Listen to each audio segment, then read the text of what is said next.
परगवाल में पशुपालकों और किसानों के लिए एक बड़ी पहल की शुरुआत की गई है। 66 लाख रुपए की लागत से बनने वाले पशु चिकित्सा अस्पताल और आवासीय क्वार्टरों का शिलान्यास विधायक मोहन लाल ने किया और इस अस्पताल से करीब 25,000 लोगों को फायदा पहुंचेगा और सीमा पार फायरिंग के दौरान पशुओं को होने वाली क्षति से भी राहत मिलेगी।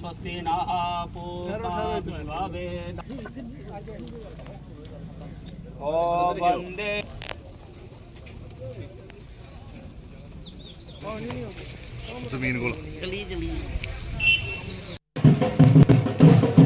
देखिए, हमारा देश कृषि प्रधान देश है जिसमें पशुपालन का बहुत बड़ा योगदान रहता है।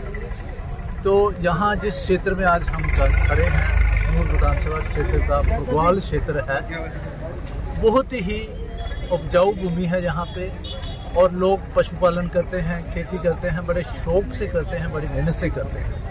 लेकिन जहाँ पे पशु चिकित्सा का जो सुविधाएं हैं उनका अभाव था, उनकी कमी थी। लोगों की एक बड़ी लंबित मांग थी कि यहाँ पे पशु चिकित्सालय होना चाहिए।